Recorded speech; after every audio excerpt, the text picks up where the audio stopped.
आपका खैर मकदम है, स्वागत है। आज हम फिर एक बार फानूस टीवी के स्टूडियो में हमारे साथ मौजूद हैं राष्ट्रीय सहारा के वरिष्ठ पत्रकार डॉक्टर शकील अहमद साहब। और आजकल का जो माहौल है वो चुनाव की चर्चा का माहौल चल रहा है। हर प्रत्याशी और प्रत्याशी के चाहने वाले या पार्टी के चाहने वाले गुनाह भाग में लगे हुए हैं। चौपालों पर जगह जगह चर्चाओं का बाजार गर्म है, शर्तों का दौर जारी है। इसी को लेकर हम आज चर्चा करेंगे हरिद्वार जिले की मंगलौर विधानसभा के बारे में कि मंगलौर विधानसभा में क्या चुनाव को मतदान को हुए कई दिन हो चुके हैं और अब की क्या स्थिति है कि लोग किस तरह की बातें हो रही हैं और आने वाले वक्त में यानी कि 10 तारीख को जो नतीजा आएगा वो किस रुख आने की उम्मीद है और ऊंट इस बार किस करवट बैठेगा।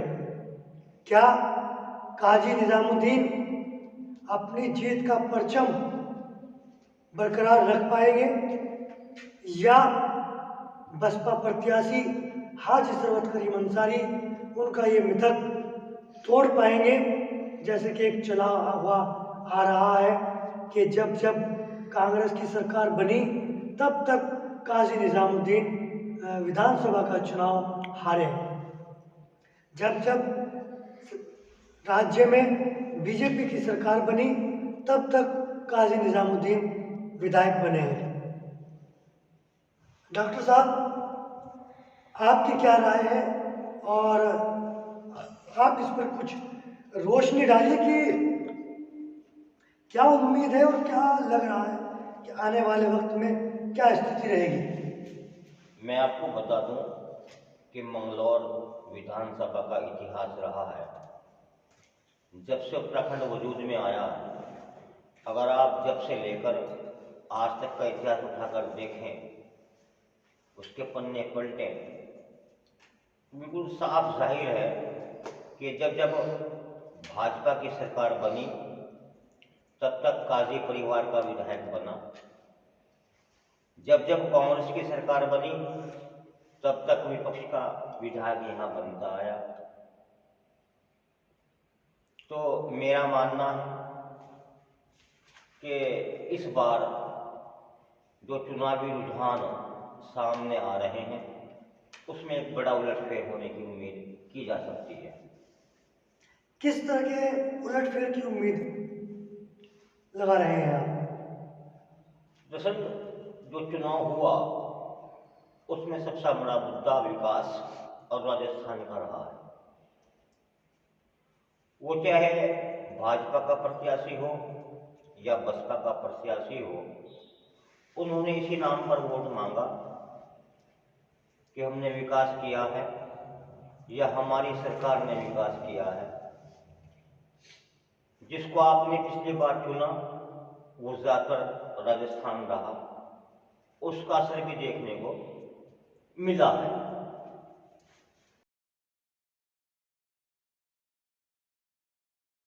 मंगलौर चुनाव की और मंगलौर के समीकरणों की, तो मंगलौर के समीकरण को लेकर आपकी क्या राय है? जैसे कि आप एक जो है राष्ट्रीय लेवल के जो राष्ट्रीय अखबार है उसके आप रिपोर्टर हैं, तो आप क्या मानते हैं कि स्थिति आने वाली क्या रहेगी, किस ओर पलड़ा भारी रहेगा, किस ओर समीकरण जाने की उम्मीद है? देखिए, चुनाव इस बार बहुत फंसा हुआ है। मंगलौर शहर में चुनाव खुला हुआ है। जिन लोगों ने जहाँ जहाँ मत दिया है वो खुलकर बोलने को तैयार है, लेकिन देहात में ऐसा नहीं है। देहात में मतदाता आज भी खामोश है। मेरा मानना है कि बड़ा उलटफेर होगा।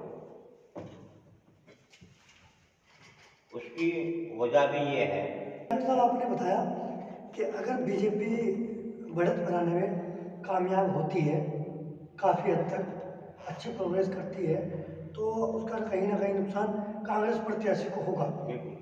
लेकिन आम आदमी के पास जो प्रत्याशी हैं, अगर वो भी अच्छी वोट लेने में कामयाब होते हैं तो उसका नुकसान किसको होगा? कांग्रेस को। उसका नुकसान भी कांग्रेस को होगा। तो कांग्रेस और बसपा का सीधा सीधा मुकाबला है।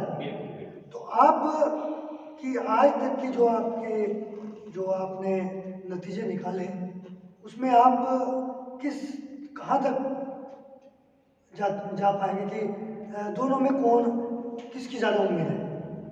देखिए, अब ये कहना तो मुनासिब नहीं है कि कौन भारी है, कौन कमज़ोर है, कौन जीत रहा है, कौन हार रहा है। लेकिन अगर रुझानों पर ध्यान दें तो और विश्लेषण करें रुझानों का और प्रतिशत का, तो उसमें कहीं ना कहीं कांग्रेस को नुकसान होता दिखाई दे रहा है। वो नुकसान कितना होगा, कितना नहीं होगा, ये तो 10 तारीख में पता चल पाएगा। आपका सीधा सा कहना है, आपके जो रुझान है, रुझानों से जो अभी तक के रुझानों से जो निकल के सामने आ रहा है, उसमें कहीं ना कहीं कांग्रेस प्रत्याशी को नुकसान होता हुआ नजर आ रहा है। और बसपा प्रत्याशी कहाँ तक फाइट की उम्मीद लग रही है आपको? कि अगर मंगलौर कस्बे की बात करें, तो रुझानों के अनुसार आपको क्या लगता है कि कौन किस पर भारी हो सकता है? देखो, जहाँ तक मंगलौर शहर की बात है कि जो चुनाव 2017 में हुआ था और जो मतदान 2022 में हुआ, उसमें चेंजिंग है। उस चेंजिंग का फायदा मंगलौर शहर में बसपा को मिलता दिखाई दे रहा है। उसमें किस तरह की चेंजिंग की बात कर रहे हैं आप? चेंजिंग का सबसे बड़ा मामला ये है कि पिछली बार अंसारी बिरादरी के अंदर कांग्रेस की अच्छी पकड़ थी। इस बार वो पकड़ कहीं ना कहीं कमजोर है। दूसरी बात, एक मोहल्ला टोली का मामला है, सलमानी बिरादरी। वो मंगलौर का इतिहास अगर आप उठाकर देखें तो वो टूट पहली बार हुई है। सलमानी बिरादरी का एक बड़ा खेमा इस बार काजी को छोड़कर हाजी के साथ में गया है। वो कितना गया है वो तो आने वाला समय बता पाएगा। जिस तरह की आप टूट की बात कर रहे हैं कि अभी जैसे आपने अभी जिक्र किया कि सलमानी बिरादरी आज़ादी के बाद पहली बार ऐसा हुआ है कि उन्होंने काजी को छोड़कर हाजी का दामन थामा है। तो इस तरीके से क्या और टूट आपको कहीं नजर आई है? इस चुनाव में हर जगह टूट है। अब वो देखने वाली बात ये है कि वो जो टूट हुई है वो बसपा के पक्ष में जाती है या भाजपा के पक्ष में जाती है या आज़ाद समाज पार्टी के पक्ष में जाती है या आम आदमी पार्टी के पक्ष में जाती है।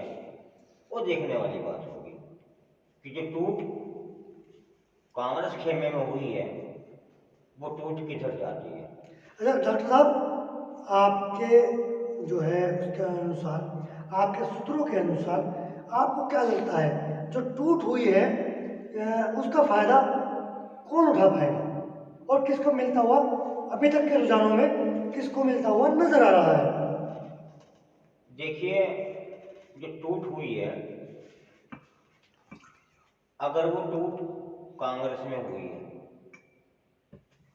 और उस टूट का कुछ हिस्सा बसपा के पास जाता है तो सीधा मान लीजिए कि बसपा को फायदा होगा। और अगर वो टूट भाजपा के पक्ष में गई है या किसी बसपा को छोड़कर किसी अन्य दल के पक्ष में गई है, तो उसका सीधा फायदा भी, टूट का फायदा भी कांग्रेस को मिलता दिखाई दे रहा है। उस टूट का फायदा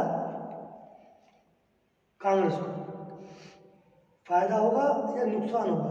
नहीं, उसमें दो कंडीशन है, क्योंकि फाइट जो है मंगलौर विधानसभा में वो कांग्रेस और बसपा की है। अगर कांग्रेस का वोट टूटकर बसपा के पाले में जाता है तो सीधा सीधा फायदा बसपा को है, जो जीत में एक अहम बड़ी भूमिका निभा सकता है। अगर वो टूट बसपा को छोड़कर किसी अन्य दल के पक्ष में जाती है तो उसका बसपा को फायदा नहीं मिल पाएगा। नहीं मिल पाएगा। नहीं मिल पाएगा। ये थे हमारे साथ डॉक्टर शकील साहब, जो राष्ट्रीय सहारा के वरिष्ठ पत्रकार हैं। ये अपने जो इनका अभी तक इन्होंने विधानसभा का जो सर्च किया है, जो रुझान निकलकर सामने आए हैं, उसमें सीधा सा यही है कि मुकाबला बसपा और कांग्रेस के बीच है और इसमें कहीं ना कहीं अभी तक के रुझानों में बसपा कांग्रेस से बढ़त बनाए हुए है। ये तो आने वाला वक्त बताएगा, 10 तारीख बताएगी कि वो जो रुझान है वो कितने सटीक और सच होते हैं और जो टूट है उसका फायदा बसपा उठा पाती है या नहीं पाती है, या कांग्रेस अपना परचम जैसे पिछली बार लहराया था वैसे ही लहराती है, या बसपा 2012 का अपना जो है, जो 2000 बसपा में कांग्रेस का मृतक उसने तोड़ा था, क्या वो तोड़ पाती है? ये तो 10 तारीख को पता लगेगा। लेकिन अभी जैसे डॉक्टर साहब बता रहे थे, मंगलौर के विधानसभा के रुझान अभी तक के यही है कि बसपा कांग्रेस पर कहीं ना कहीं भारी नजर आ रही है। ये तो आने वाला वक्त बताएगा कि ऊंट किस करवट बैठता है, कौन जीतता है, कौन हारता है। डॉक्टर शकील साहब, आपका फानुस टीवी में वक्त देने के लिए बहुत बहुत शुक्रिया।